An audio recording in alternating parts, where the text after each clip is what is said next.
Et voilà que la LGV, la ligne à grande vitesse entre Paris et Nice, refait surface. Le comité de pilotage s'est réuni lundi à la préfecture de région à Marseille. Une LGV qui désormais s'appelle Nouvelle Ligne PACA. Une ligne qui n'aurait plus rien à voir avec l'ancien modèle qui n'est désormais plus une priorité.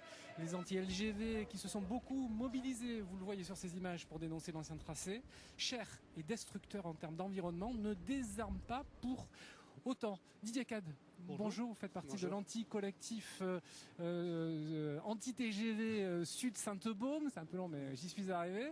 Pourquoi est-ce que vous désarmez pas? Pourtant Jean-Marc Ayrault a dit la LGV, ce n'est plus une priorité. Oui, bonjour. Je fais aussi partie de la coordination régionale contre le projet. Donc c'est important de le dire puisque l'opposition n'est pas que dans le Var, elle est dans la région entière. Et pourquoi nous sommes toujours mobilisés? C'est que le projet ne continue pas que dans les mots. C'est-à-dire que dans les actes, c'est toujours le projet LGV PACA qui continue. D'ailleurs, lors du dernier COPIL de lundi après-midi, a été décidé que la Commission nationale du débat public recommence cet automne une phase de concertation sur une partie seulement du tronçon de la LGV, c'est-à-dire sur Marseille-Aubagne, et l'an prochain refasse une phase de concertation sur la partie Aubagne-Toulon. Donc on est bien toujours dans le même projet et aussi cette année sur la partie Nice-Cannes. Donc deux projets, un même projet qu'on attaque par les deux bouts pour 6,7 milliards, alors qu'on nous dit qu'on n'a plus d'argent en France pour faire ce genre de projet. Le Premier ministre l'a dit et les gens l'ont entendu, on arrête les grands projets pharaoniques, on s'occupe de rénover l'existant, et notamment depuis malheureusement l'accident de Brétigny, l'actualité est venue conforter cette prise de position, mais dans les faits, on est très déçus parce que tout continue. Alors, votre combat est évidemment respectable, mais il y a des populations qui sont en attente d'une nouvelle ligne. Est-ce que ce n'est pas un combat d'arrière-garde? Alors, nous ne pensons pas au contraire que c'est un combat d'arrière-garde. On pense qu'au contraire, de vouloir continuer à faire ces projets de ligne à grande vitesse, c'est ça le problème de l'arrière-garde, c'est qu'on est sur un projet vieillissant. C'est-à-dire que c'est un mode de développement où il faut aller toujours plus vite d'une ville à une autre, au mépris des populations que l'on traverse, des territoires que l'on traverse, des zones naturelles, et on dévaste des milliers d'hectares sur ce passage-là, et les gens en ont assez, et maintenant ont les moyens, par le biais de l'internet, de communiquer pour dire qu'ils ne sont pas d'accord. Donc vous l'avez montré, donc quand il y a eu les manifestations, on a eu beaucoup de gens qui nous ont rejoints. On était venus à Toulon, ça avait fait la panique un petit peu. Ouais. Malgré tout, les gens klaxonnaient et nous soutenaient dans notre combat. Donc les gens vont peut-être nous rejoindre tous, et on l'espère au moins adhérer aux associations qui se battent contre ce projet pour nous donner du poids. Nous on fait ce qu'on peut, mais si on a du poids derrière par le monde qui va adhérer, il y aura d'autres actions menées dans les prochaines semaines de ce type? On est toujours en train de réfléchir à des actions. Le problème, c'est qu'actuellement, les gens ont entendu, les grands projets pharaoniques sont arrêtés. Donc, comment voulez-vous qu'on fasse? On communique, mais on ne peut pas déplacer les foules si elles ne sont pas informées. Qu'est-ce que vous dites aux élus de gauche et de droite qui, à 6 mois des élections municipales, seront questionnés sur le sujet? Qu'est-ce que vous leur demandez? Déjà, nous, ce qu'on demande, c'est l'arrêt de ce projet. Puisque si on dit on arrête les grands projets inutiles, on demande des actes, que le projet soit arrêté et qu'on regarde réellement les vrais problèmes. Parce qu'on nous dit qu'il y a des problèmes pour se déplacer dans Marseille et dans Nice. On le conçoit, effectivement. Il y a des problèmes, mais ce n'est pas une ligne nouvelle qui va rejoindre Marseille à Nice qui va résoudre ces problèmes. Ce qui va résoudre ces problèmes, c'est des trams, des métros, des bus, des moyens de communication, des vélos, des voitures partagées, des parkings déjà à l'entrée des villes pour pouvoir se garer. Pourquoi est-ce qu'on prend sa voiture pour aller en ville? C'est que bien souvent, on est bien obligé, il n'y a pas de moyen de poser sa voiture à un terminus pour aller en ville.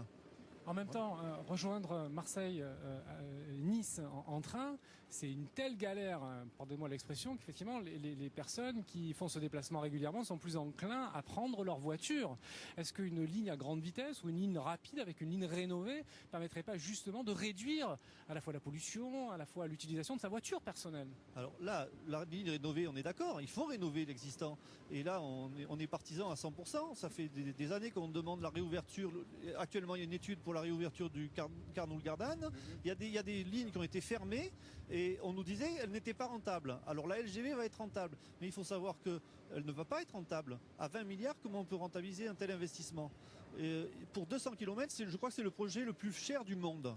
pour moi, on marche sur la tête. Vous avez le sentiment quand vous baladez, si je puis me permettre Oui, l'expression? oui, on essaye de balader, et pas que nous, l'ensemble de la population, parce que ces 20 milliards, il faudra bien les sortir à un moment donné. Donc ce sera de nouvelles taxes sur le transport, des nouvelles taxes sur le gasoil. C'est nous qui allons payer, c'est ce que vous êtes en train de nous dire. Bien sûr, on est toujours là, le maillon faible, c'est nous, on paye, et on ne nous demande pas notre avis. Voilà. Pourtant, je reviens sur le COPIL. Il me semblait que les gens qui ont participé au COPIL, auquel vous ne participez pas, vous, hein, pour dire les choses très clairement. Évidemment, les associations ne sont pas conviées, ne sont pas invitées à ce genre de réunion, à parler de rénovation, hein, de rénovation et de confort de l'usager. Et plus de lignes à grande vitesse. Je comprends pas le message n'est pas le même. Je ne comprends pas votre inquiétude. C'est un message. Vous n'avez pas confiance envers les gens qui effectivement ont participé au COPIL et qui seront décisionnaires quant à l'avenir de cette ligne. La Commission nationale du débat public qui va étudier le projet, donc qui va relancer une phase de concertation. L'en-tête de ce projet, c'est toujours la LGV PACA. Donc à partir du moment où dans les documents officiels, on n'arrête pas ce projet officiel, il continue. On fait une tranche, c'est-à-dire on fait un tronçon d'un côté jusqu'à Cannes, Nice-Cannes, et de l'autre côté on fait un tronçon jusqu'à Aubagne. Et puis on va continuer les études jusqu'à Toulon, et on va continuer à financer donc ces études. Ça fait déjà 286 millions d'euros que nous finançons pour des études de ce projet. On lance les études et on verra après. Mais on est dans un pays où l'argent est facile à gagner sur le dos du contribuable. Est-ce que vous chipotez pas, pardon, hein, juste sur les mots, parce que finalement LGV ou ligne rénovée, le COPIL est bien clair, on va quand même rénover des gares, on va rénover des lignes. À Marseille, c'est pas une rénovation de gare, c'est une gare enterrée. Il y a 10 km de tunnel, une gare souterraine.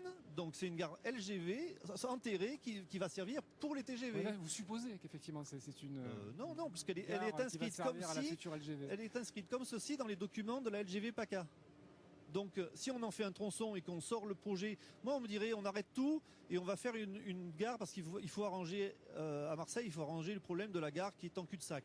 Je dirais d'accord, mais arrêtons le projet LGV PACA, ne continuons pas parce qu'on est dans une phase quand même qui est très légaliste, c'est-à-dire qu'il y a eu une enquête publique, il y a eu un débat public, il y a eu une concertation, et la prochaine phase c'est l'enquête publique. Donc on nous fait croire que c'est arrêté, mais il n'y a rien dans les actes qui a arrêté ce phénomène. Alors vous nous avez parlé des problèmes, des questions de financement, et qu'effectivement que ça pouvait très clairement impacter le contribuable. Hein. Mais au-delà du coût, qu'est-ce qui vous chagrine par rapport à la construction éventuelle de cette LGV ? Alors au-delà du coup, je suis viticulteur, donc on a vu nos territoires disparaître devant l'immobilier. Depuis 30 ans, j'avais amené des documents qui montrent bien que dans le SCOT, par exemple le SCOT de Toulon, toutes les zones qui ont été construites depuis les années 70 se sont faites au détriment de l'agriculture. Donc déjà, on a un impact fort de cette pression foncière, pression immobilière, que la LGV ne veut pas résoudre, parce que les gens, une fois qu'ils sont ici, qui vont arriver dans Toulon avec un train, qu'est-ce qu'ils vont vouloir faire? Ils vont vouloir visiter, donc ils vont prendre une voiture et ils vont promener. Il y a des questions environnementales. Il y a des questions derrière environnementales. Je vais parler de Sud-Sainte-Baume, on est dans un cas particulier. Oui. Les terrains sont des sols quartziques, donc c'est pas très connu, mais en fait ce sont des calcaires qui sont très poreux, très pleins de failles. Et l'eau qui vient alimenter Toulon, Messanary, Bandol, Saint-Cyr, vient de la Sainte-Baume par des réseaux souterrains dont on connaît très mal le réseau hydrique. Donc si on s'amuse à faire un tunnel, puisque le projet de venir à Toulon, c'est quand même un tunnel aussi de 13 ou 14 km pour rentrer et sortir de Toulon. Mais on va tout modifier, et vous savez bien, à Toulon, on est bien placé pour le dire, que le tunnel, ça fonctionne pas. Donc, le maire de Toulon va nous rejoindre dans une minute.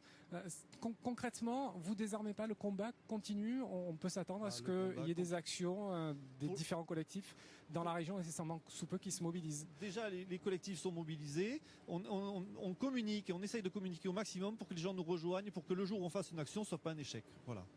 Hubert Falco, le sénateur maire de... Merci beaucoup Didier K de nous avoir rejoints sur ce plateau. Hubert Falco, on vient de parler de la LGV PACA. C'est un projet, mettez-vous juste là, voilà. Et puis après on se déplacera juste après le flash. C'est un projet qui est abandonné parce que Didier K nous disait non, moi parler de la mer aujourd'hui. Non mais c'est juste pour la plus belle rade d'Europe. Monsieur le maire, c'est juste pour être raccord par rapport à la discussion qu'on vient d'avoir. Des centaines de milliers de personnes. C'est juste pour être raccord. Les 40 plus beaux voiliers du monde. On va en parler, je vous garantis qu'on va en parler. La LGV PACA, on les voit en image. La LGV PACA, c'est juste pour être raccord avec ce qui vient d'être dit. La LGV PACA, c'est en 2050. Alors d'autres que moi en parleront dans les années à venir. Donc voilà. Moi aujourd'hui, croyez-moi, je suis un maire heureux. Il y a des voiliers de légende dans la plus belle rade d'Europe. J'ai pas osé vous dire du mot.